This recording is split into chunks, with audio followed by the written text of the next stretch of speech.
Hi everyone, let's go over my bullish and bearish Elliott Wave scenarios on Bitcoin, starting on the micro, where we're in a typical weekend range after hitting the weekly naked point of control. Locally, price has retraced to the 886 Fibonacci taken from the low to the high over here, which increases the probabilities that any bounce we get from the 886 is a wave C or a wave Y, which therefore means probabilities are then higher to move towards the downside later to take these lows over here. And the main reason for this is that the 886 is a common target for a wave B or a wave X, and it is a rare target for a wave 2, and therefore probabilities suggest that the low eventually will be taken. Now we do have some bullish CVD divergences here, higher low in price, lower low on the CVD. The target would be this high over here at 38.9k, and the invalidation is going below this low. Locally, we have a little bit of bearish CVD divergences here. If I refresh the chart quickly, then you can see on blue we have a lower high on price but a higher high on the blue line, which is a bearish CVD divergence. Now, if we look at this move towards the upside and we open the volume, then you can see that price went to the upside and volume moved to the upside as well. And if we think about an impulse, then preferably an impulse isn't finishing on high volume. Preferably you have a wave 4 and then eventually another 5 on lower volume. And something that I will keep my eye on is a potential swing failure pattern of this high over here, where you wick the high, close below, and then get a move towards the downside, potentially this then being the high of a C or a Y, and then move down to take these lows. Or if these lows get taken first, still going to be looking for price to later come towards the upside to take this high still.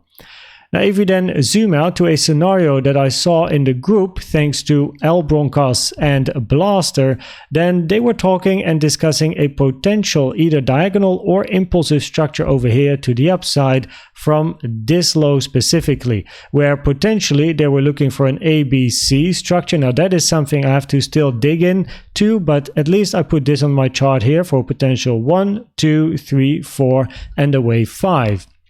Now in this scenario, we then have a potential wave 4 range over here, bouncing currently on top of the 0.236, which is a common target for a wave 4. And you don't want to see overlap between the high of 1 and the low of a wave 4, because if you get overlap, we have to think about an ending diagonal, but then we also need zigzags. And at the moment over here, it's difficult to count these waves to the upside as a zigzag 535 ABC pattern, unless this is some sort of a leading diagonal. But considering the whole chart over here in the big range, that doesn't really make too much sense at the moment. So preferably in this scenario, price stays above 38.480 and finds then its way towards the upside for a wave 5, where we do have some resistance above price here, the blue box 39.3k to 39.7k. Now the other scenarios you have likely seen in previous videos here. First of all, we have the ending diagonal, where preferably wave C is then already in an ABC zigzag to end a diagonal wave 5, because in an ending diagonal you want all of the waves to be zigzag structures. So in this case, looking for the end of wave C. Now C is a little bit short, as preferably you like wave C to end between the 1 to the 1.236 trend-based fib extension, as that is the common target for a wave C pulled from the low to the high of A to the low of wave B, and the 0.618 and the space in between is less common for a wave C. It is a target area, it's just less common and therefore not really preferred. Now if price would move towards the downside, of course we get a bit of a confirmation of this being a three-wave structure. There is still the potential of this being a WXY double zigzag, ABC, correction, ABC, but that is not something I'm really looking at the moment, especially because of this range, because if your W is over here, then you have to count this structure as an X, but that is very complex and difficult to do. So preferably we don't see that, and in this scenario you want to see a move towards the downside, but looking at this range, probabilities are higher to still take that high. Now, if you look at the more bullish scenario, we're looking at a 1, 2, 1, 2 and another 1, 2 to then move towards the upside to higher prices, 45, 50k, where we are then looking for a higher degree wave 5 to end and a move to the downside. Now, here in this scenario, we potentially have another wave 1 finished, or preferably actually still taking this high when you look at the volume profile of this impulse to the upside, where usually the most volume is in a wave 3, but here at the moment it's in the high. So that is is not ideal, but if you count the waves from this move towards the upside, you can count 5 waves. So it's a little bit awkward, this last final structure to the upside, but nonetheless, after wave 1 is finished, we do expect price to eventually find a bit of a move to the downside for a wave 2, where the most common target for a wave 2 is between the 05 and 786, taken from the low to the high of this wave 1, giving you currently an area between 38.2k and 37.8k. And inside this area, we also have the value area high of this whole range at 37.9k. So when we look at the low time frame scenarios, in the bullish scenario, we could be looking for a bit of a retracement. In the ending diagonal, we're also looking for a bit of a retracement, and also in the more impulsive scenario here, where we then look for a 5, eventually we're also looking for a retracement after hitting some areas over here. So definitely interesting to keep our eyes open for that. As it stands now, of course, price is simply moving to the upside. We first want to see proof of resistance, and we want to see weakness, and as it stands, this does not look impulsive to the downside for bigger moves to the downside. And because this looks very rangy and very corrective price action, probabilities are automatically higher to still take the high, and then we have to take it from there, right? Now, if we then zoom out to the 12-hour chart, go to the more bearish medium time frame scenario, then we are looking for this wave 5 to end soon. So this impulse to end towards the upside, 1, 2, 3, 4, 5. Most common target area for wave 5 is the 1.236 to the 1.618 between 40k and 38.7k, which is where we are right now. After our wave 5 is in, we then want to see price moving towards the downside. Common target area again, 05 to 786, 31.9 to 27.9k. But this wave 5 can still move to the upside, and then these fibs will move to the upside as well, as the maximum target for a wave 5 in this scenario would be 43.7k.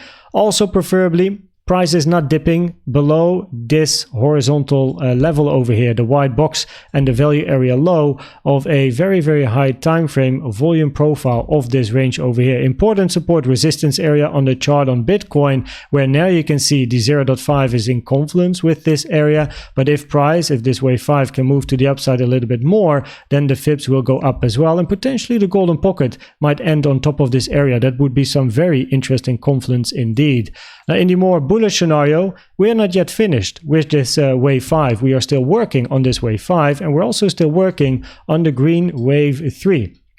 So in this more bullish scenario, we do eventually expect a bit of a retracement, but price can continue to pump to higher 40s, maybe even 50k, where we also have important resistance before a wave 5 is then finished and looking for a move towards the downside. So here we have a 1, 2, 1, 2, 1, 2, 3, 4, 5, 4, 5, and it's basically a bunch of 4 5s to the upside, which also match the volume pattern that we have. We have a couple of 1 2s, volume pretty much neutral, pump to the upside, typical wave 3 stuff. And then we get a grind towards the upside where volume is slowly moving to the downside. Now, arguably, this white wave 5 might have to move to the right side instead of we're now working on the blue wave 5. That would be even more bullish. When we look at the lower degree counts, that is a possibility, but it doesn't really change the scenario too much, as we are still looking for, after a high being made here, a little bit of a move towards the downside in this scenario, because we want to look for a wave 4 before then continuation to the upside. And we do have quite some interesting support down here, and also a lot of liquidity. Look at all the lows that price has made over here.